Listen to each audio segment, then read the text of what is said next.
मुलांना उन्हाळ्याच्या सुट्ट्या पडल्यात आणि अशा वेळी मुलं नेहमी भुणभुण करत असतात की आई मला काहीतरी खायला दे. तर अशा वेळी असं काहीतरी पोटभरीचं खायला मिळालं की मुलं सुद्धा शांत होतात आणि आपल्याला सुद्धा थोडं समाधान मिळतं. तर म्हणूनच मी पूजा आज तुमच्यासाठी घेऊन आली आहे मस्त अशी पनीर फ्रँकी. चला तर मग व्हिडिओला सुरुवात करूया. पण त्यापूर्वी जर तुम्ही अजूनही माझ्या चॅनलवर नवीन असाल तर प्लीज माझं चॅनल सबस्क्राईब करा, सोबतच बेल आयकॉनवरही क्लिक करा. इथे मी 1 वाटी गव्हाचं पीठ घेतलेलं आहे आणि त्याचसोबत 1 वाटी मैदा घेतलेला आहे. आता यात मी चवीनुसार मीठ घालतेय. अगदी 1 ते 1.5 चमचा मी इथे तेल घातलेलं आहे आणि आता आपण याला थोडं थोडं पाणी घालून मळून घ्यायचं आहे. तुम्ही हवं तर फक्त गव्हाचं पीठ किंवा फक्त मैदा सुद्धा घेऊन हे कणिक मळून घेऊ शकता. जास्त घट्ट नाही आणि जास्त सैलसरही नाही, अशा पद्धतीने सेमी सॉफ्ट असं हे कणिक आपल्याला मळून घ्यायचं आहे.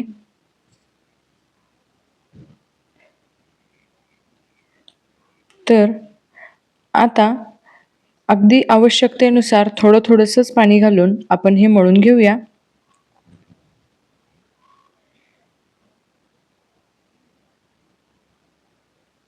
आता इथे तुम्ही बघू शकता हे कणिक मळून तयार आहे. वरून पुन्हा थोडंसं तेल लावून मी याला अशा प्रकारे पुन्हा थोडंसं तिंबून घेते.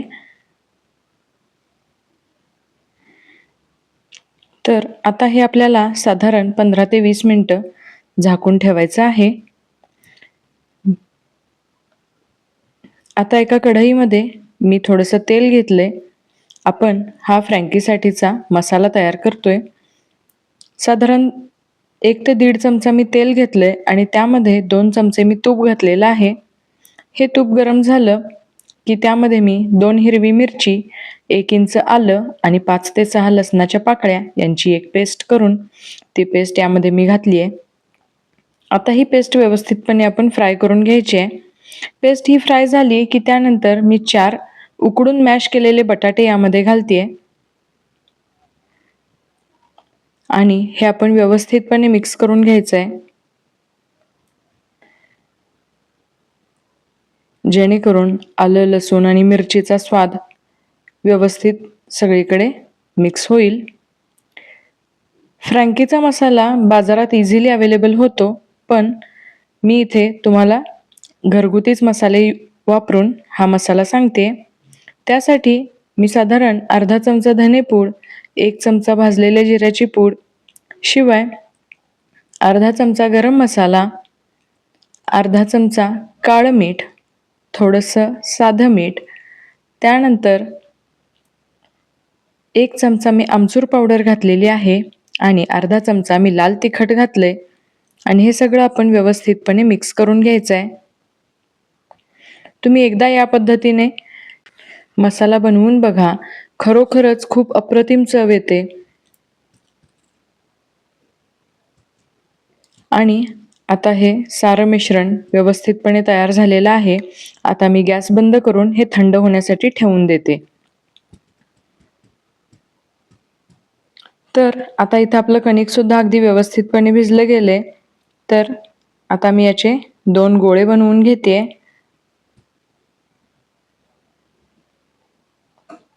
आणि याच्या आपण शीट तयार करून घ्यायच्या आहेत. पिठाचा वापर करून आपण तरी चपातीप्रमाणे याच्या शीट बनवून घेऊया.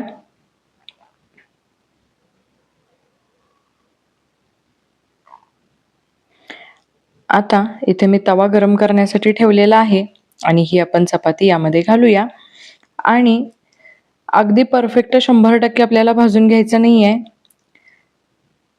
70 ते 80%च आपल्याला हे भाजून घ्यायचं आहे. दोन्ही बाजूने व्यवस्थितपणे भाजून घेऊया. भाजताना मी तेल किंवा तुपाचा वापर अजिबात केलेला नाहीये. आपण हे 70-80%च का भाजतोय आता?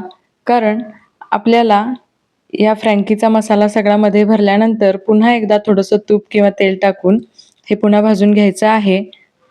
तर अशा प्रकारे एक चपाती भाजून झाली आहे. आता मी दुसरी सुद्धा टाकते आणि ती सुद्धा आपण दोन्ही बाजूंनी व्यवस्थितपणे भाजून घेऊयात.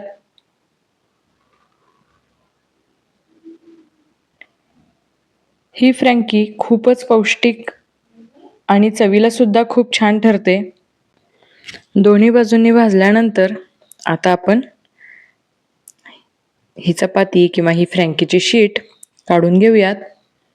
आता या फ्रँकीच्या शीटवर मी एका बाजूला थोडंसं टोमॅटो केचप लावते आणि दुसऱ्या बाजूला पुदिन्याची हिरवी चटणी लावते. या चटणीसाठी मी थोडासा पुदिना, कोथिंबीर आणि हिरव्या मिरचीचा वापर केलेला आहे.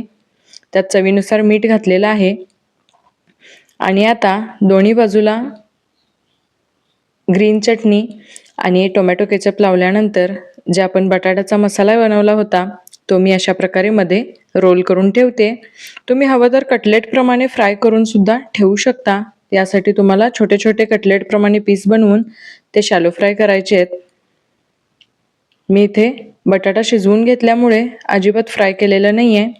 वरून मी कच्चा कांदा अशा प्रकारे स्लाइस करून घेतला आहे. तसंच ढोबळी मिरची सुद्धा स्लाइस करून घेतली आहे. त्यानंतर किसलेलं गाजर घातलेलं आहे. थोडासा पत्तागोबी घातलाय आणि वरून उकडलेले स्वीटकॉर्नचे दाणे घातलेले आहेत. त्यानंतर आता मी इथे पनीर थोडंसं किसून घालतेय आणि पनीर नंतर मी थोडंसं चीज सुद्धा यामध्ये किसून घालते, जेणेकरून मुलांसाठी हे अतिशय पौष्टिक असं ठरेल. आता त्यानंतर मी वरून घालते थोडंसं ओरिगॅनो आणि इथे मी घालते थोडंसं मेयोनीज आणि हे मेयोनीज मी थोडंसं साईडला सुद्धा लावते, जेणेकरून हा रोल व्यवस्थित साईडला चिकटून जाईल. तर तुम्ही इथे बघू शकता. जर तुमच्याकडे मेयोनीज अवेलेबल नसेल तर तुम्ही इथे टूथपिकचा सुद्धा उपयोग करू शकता. आणि आता तव्यावर मी थोडंसं तूप घातलंय आणि त्यात ह्या रोल ठेवून मी हे दोन्ही बाजूनी व्यवस्थित फ्राय करून घेते. अशाच प्रकारे आपल्याला बाकीचे सुद्धा रोल यामध्ये फ्राय करून घ्यायचे आहेत. तुम्ही तूप, तेल किंवा बटर कशाचाही वापर करू शकता. तर बघू शकता इथे व्यवस्थित खरपूस रंगावर ही फ्रँकी आपली फ्राय झालेली आहे.